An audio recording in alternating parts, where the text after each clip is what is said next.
live in an academic culture of over-testing, letter grades defining our self-worth, and a number out of 1,600, or 36, determining our future at just 16 years old. And I'm sure all of us have taken the dreaded SAT or ACT at some point in our lives. These high-stakes tests play a huge role in determining where high school students are qualified to attend college. A 3-hour exam that shows which students developed the best strategies to score the highest to please their parents. What about that child's life stories? Their years of academic efforts, their passions outside of the classroom. Standardized testing weighs all of this down.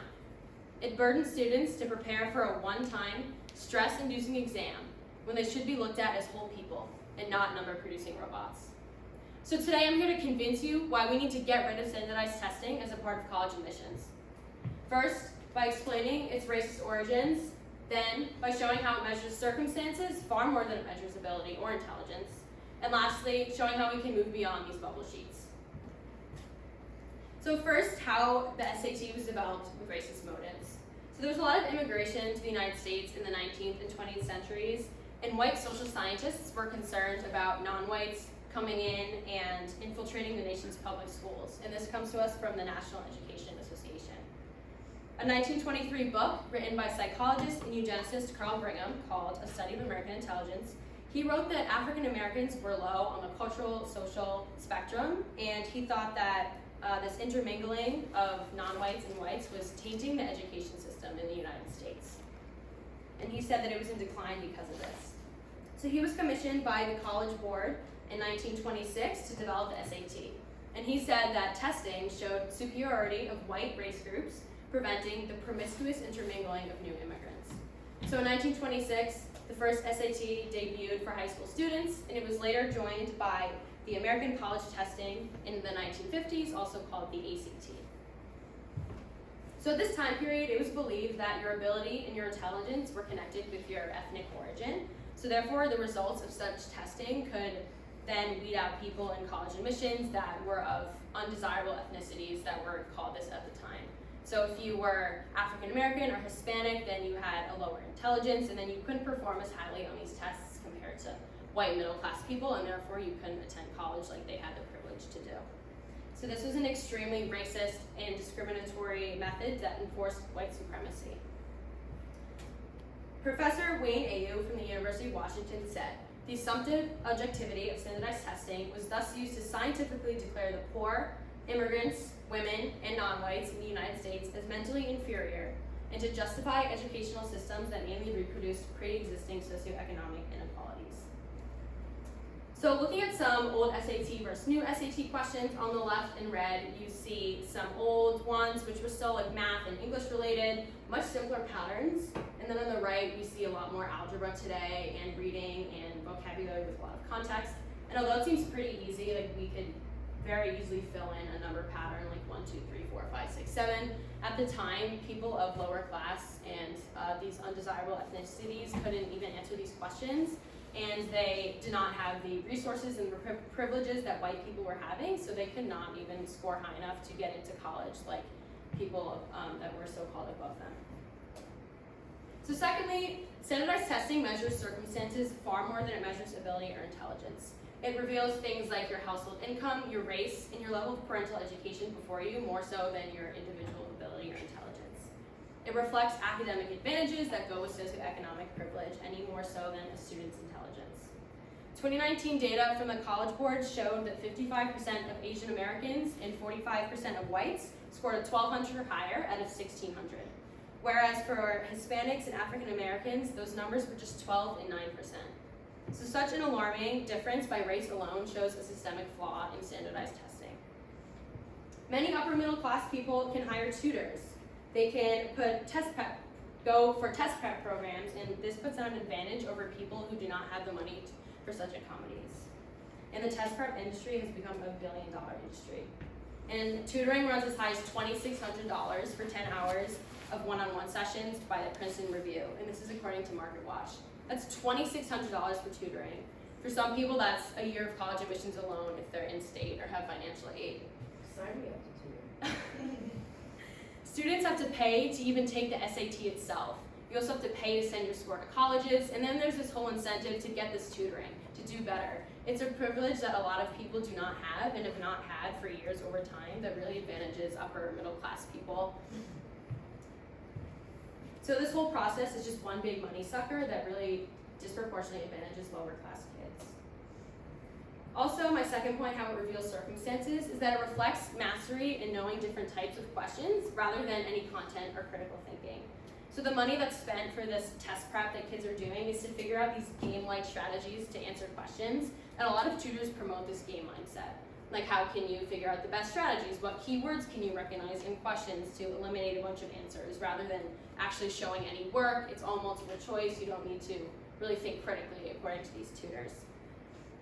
Hours of studying that are put in by students around the country don't even incorporate a lot of classroom learning skills like writing essays, doing lab experiments, working in group settings, or perhaps students that are better at art or physical education.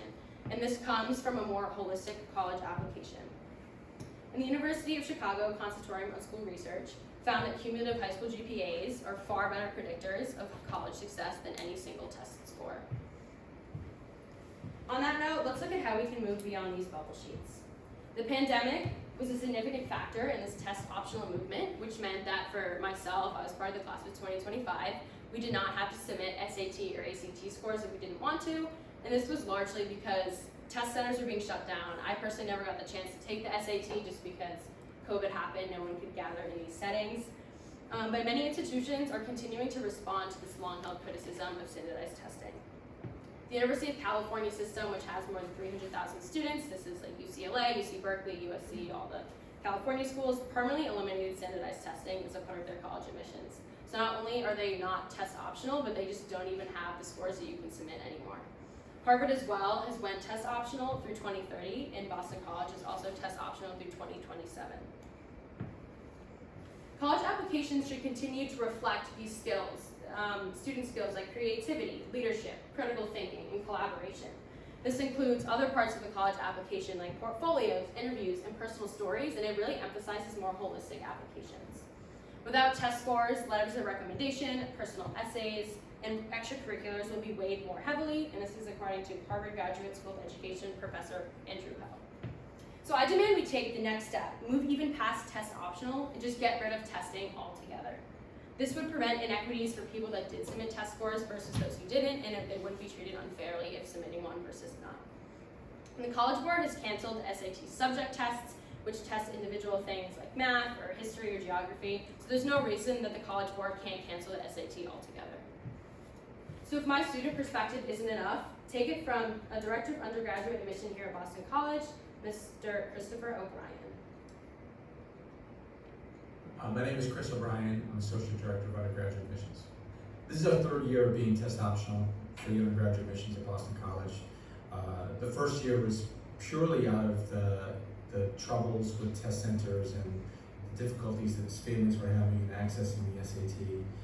The second year was a continuation of that, but the fact that we were able to get all that we needed from the information that we were asking for students. Well, I think one of the more difficult things for us to navigate is when we were test required, if that's the opposite of test optional, is that we always had to take into account the background of families and students whenever we looked at that SAT score.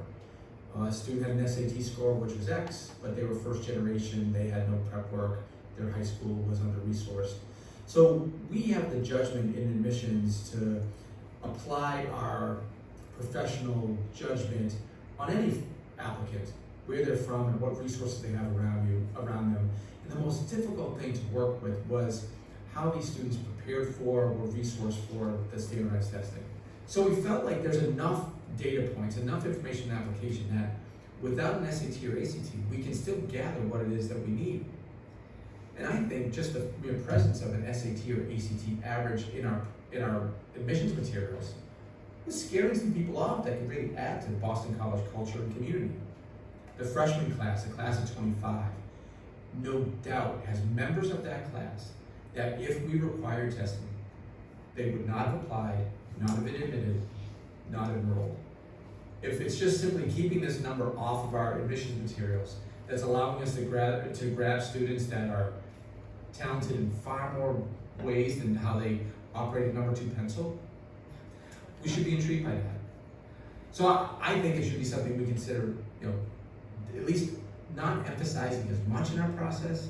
And if it's eliminated, I'm sure there are a lot of people on this campus that would be proud of the fact that they were part of a group of students that came to BC that allowed us to release that requirement in our admissions process.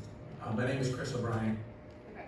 So now you've heard from both perspectives, me as a student, not having gone through this not too long ago, and also a director of admission who he said he reads at least 2,000 applications a year, and you can see even Mr. O'Brien thinks that college scores for SATs are not necessary. So today I went over why we should get rid of standardized testing once and for all, because it was developed with racist motives, also because it measures kids' circumstances far more than it measures their ability or intelligence, and lastly I showed how we can move beyond the bubble sheets. And then you heard from Mr. O'Brien as well. So I think it's time we start restructuring our society and our expectations, moving away from things like numbers and test scores. If we stop defining our children by their scores and more by their experiences, who knows what other attitude shifts will to come that are positive for our society. So remember this when you leave here today. Our children are a people and not just numbers. Thank you. Great job. All right, we have Dom, Andrew. No, Claire Friday, Dom, Abby, and that's it, right? What am I doing? I'm looking at him calling him Dom now.